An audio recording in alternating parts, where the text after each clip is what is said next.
खाल्ल्यानंतर चव विसरणार नाही असा मस्त झणझणीत चमचमीत शेवग्याच्या शेंगेचा रस्सा। बऱ्याचदा आपण आमटीतला शेवगा बनवला असेल, शेवगा फ्राय बनवला असेल, परंतु आजच्या व्हिडिओमध्ये आपण वाटणातला शेवगा बनवणार आहोत। याची चव इतकी अप्रतिम असते की नेहमीपेक्षा अगदी 2 पोळ्या तुम्ही नक्की जास्त खाल आणि या जिभेवरची चव रेंगाळतच राहील। इतका अप्रतिम टेस्टी झणझणीत चमचमीत अशी ही वाटणातले शेवगा कसा बनवायचा आहे हे आपण आजच्या व्हिडिओमध्ये पाहणार आहोत। चला तर मग वेळ न घालवता पाहूया हा वाटणातला शेवगा कसा बनवायचा आहे। कविता पाटील रेसिपीज मध्ये आपल्या सर्वांचं अगदी मनापासून स्वागत आहे। यासाठी आपल्याला लागणार आहे हरभऱ्याची डाळ घेतलेली आहे। या ठिकाणी 2 ते 3 चमचे डाळ घेतलेली आहे। या ठिकाणी तुम्ही हरभऱ्याच्या डाळीऐवजी तुरीची डाळ वापरली तरी सुद्धा चालेल, परंतु हरभऱ्याच्या डाळीमुळे सुद्धा एक अप्रतिम टेस्ट येते। आता ही डाळ स्वच्छ धुवून घ्यायची आहे अगदी 1 ते 2 वेळा आणि नंतर ही आपण शिजत घालणार आहोत। शिजत घालण्यापूर्वी या ठिकाणी अर्धा चमचा हळद पावडर टाकायची आहे, त्याचबरोबर चिमूटभर हिंग टाकायचा आहे आणि 1 चमचा साजूक तूप टाकायचा आहे। यामुळे आपली डाळ जी आहे ही खूप छान शिजली जाते आणि टेस्ट पण खूप छान येते। ही आता तुम्ही कुकर मध्ये किंवा अगदी तशीच पातेल्यामध्ये शिजवून घेतलीत तरी चालेल। या ठिकाणी मी इलेक्ट्रिक कुकर मध्येही शिजवून घेत आहे। आता ही आपली डाळ शिजते आहे तोपर्यंत आपण बाकीची तयारी करून घ्यायची आहे। या ठिकाणी मी 2 शेंगा घेतलेल्या आहेत। या लांब शेंगा आहेत मोठ्या। आता या शेंगा आपण कट करून घ्यायच्या आहेत। कट करत असताना या कशा कट करायच्या, अगदी या अलगद वरच्यावर थोडं कट करायचं आहे की जेणेकरून याचे जे वरचे असे केसर असतं किंवा जे वरची साल असते ती अशी सोलली जावी, निघली जावी। यामुळे आपल्या शेंगा ज्या आहेत त्या पटकन शिजल्या जातात। यामुळे पूर्णपणे कट न मारता अगदी थोडासा कट मारायचा आहे आणि अशी शेंग सोलून घ्यायची आहे। अशा प्रकारे 3 ते 4 इंचाच्या लांबीचे सर्व तुकडे आपण या शेंगेचे बनवून घ्यायचे आहेत। थोडंसं पाणी घालून आपण आता या सुद्धा शिजवून घ्यायच्या आहेत। या ठिकाणी तुम्ही शेंगाचे प्रमाण वाढवलं तरी चालेल, आपल्या आवडीनुसार कमी जास्त शेंग घेतली तरी चालेल। आता एकीकडे आपण आता वाटण तयार करून घेऊया। यासाठी या ठिकाणी 1 टेबलस्पून धने घेतलेले आहेत, त्याचबरोबर 1 टेबलस्पून जिरे घेतलेले आहेत। अगदी मंद आचेवरती हे छान आता भाजून घ्यायचे आहेत।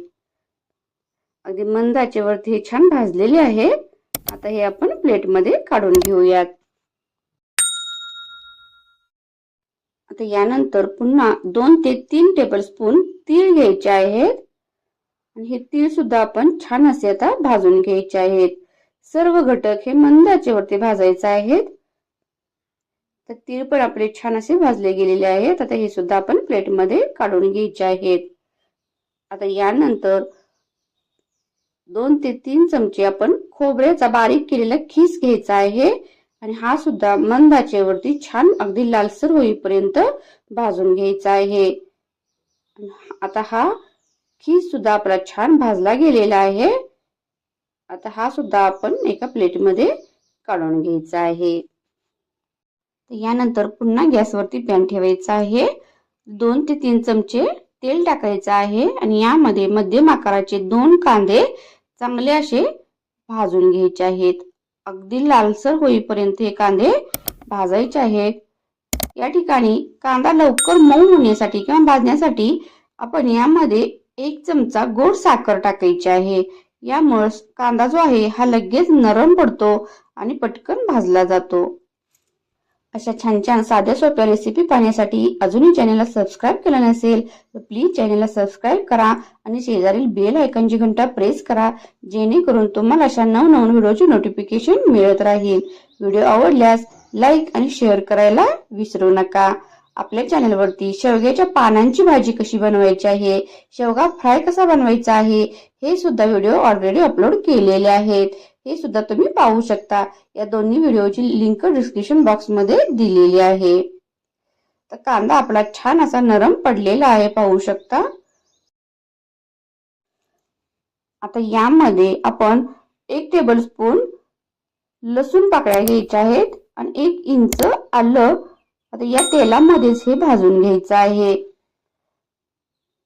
अगदी 2 मिनिटं हे छान असं परतून घेतलं की यामध्ये 2 मध्यम आकाराचे टोमॅटो हे सुद्धा आता याच तेलामध्ये आपण छान असे भाजून घ्यायचे आहेत.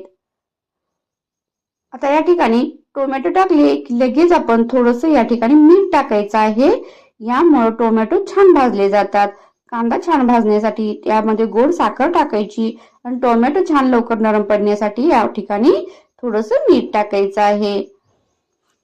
आता हे सर्व घटक आपले छान भाजले गेलेले आहेत. आता हे सर्व थंड झाल्यानंतर आपण हे मिक्सर मधून बारीक करून घ्यायचे आहेत. आता हे पूर्णपणे आपले थंड झालेले आहेत. या सर्वांचे आपण असं वाटण तयार करून घेतलेलं आहे मिक्सर मधून. आता पुन्हा गॅसवरती पॅन ठेवायचा आहे. यामध्ये अगदी 2 ते 3 टेबलस्पून तेल टाकायचं आहे आणि यामध्ये आपण जी ही पेस्ट बनवून घेतलेली आहे, वाटण जे बनवून घेतलेलं आहे, हे या तेलामध्ये छान अगदी तेल सुटेपर्यंत भाजून घ्यायचं आहे. ऑलरेडी आपण हे मसाले भाजलेले असतात त्यामुळे जास्त वेळ लागत नाही. अगदी पटकन हा मसाला आता यामध्ये भाजला जातो. मध्यम आचेवरतीच हे सर्व मसाले आपण भाजून घ्यायचे आहेत.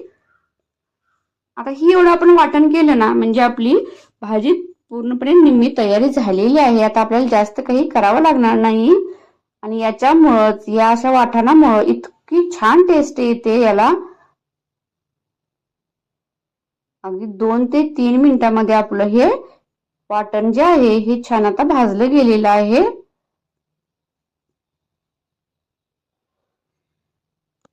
आता यामध्ये आपण अगदी काही मोजकेच मसाले ऍड करणार आहोत. या ठिकाणी 1 टेबलस्पून गोडा मसाला वापरलेला आहे. हा गोडा मसाला मी घरीच बनवलेला आहे. हा गोडा मसाला कसा बनवायचा आहे याचा व्हिडिओ आपण लवकरच आपल्या चॅनलवरती अपलोड करणार आहोत. त्याचबरोबर अर्धा चमचा हळद पावडर टाकायची आहे. 1-2 चमचे या ठिकाणी आपण घरीच तयार केलेली कांदा लसूण चटणी टाकायची आहे. आता या तिखटाचं प्रमाण आपली चटणीचं तिखट किती प्रमाणात आहे यानुसार तुम्ही कमी जास्त चटणी वापरली तरी चालू शकतं. आणि आता हे छान असं मिक्स करून घ्यायचं आहे. हे मसाले टेस्टनुसार थोडंसं मीठ टाकायचं आहे. मीठ आपण सुरुवातीला टोमॅटो भाजत असताना सुद्धा टाकलेलं आहे. यामुळे आपल्या अंदाजानुसार टेस्टनुसार या ठिकाणी मीठ टाकायचं आहे. हे सर्व मसाले आपण छान असे आता परतून घ्यायचे आहेत. या ठिकाणी 1 टेबलस्पून काश्मीरी लाल तिखट वापरलेला आहे. हे तिखट जास्त तिखट नसतं, फक्त त्याला कलर असतो आणि कलर येण्यासाठी हे मी 1 टेबलस्पून वापरलेला आहे. तुम्हाला जर जास्त झणझणीत नको असेल तर तुम्ही कमी जास्त प्रमाण केलं तरी चालू शकेल, परंतु एक लाल काश्मीरी तिखट टाकल्यामुळं त्याला कलर खूप छान येतो. आता 1-2 मिनिटं हे सर्व मसाले पुन्हा छान असे परतून घ्यायचे आहे. यामध्ये आपण ही शिजवून घेतलेली डाळ आहे ही यामध्ये मिक्स करायची आहे. थोडीशी रवीच्या साहाय्याने हे घटलून घ्यायची आहे डाळ आणि आता ही यामध्ये मिक्स करायची आहे.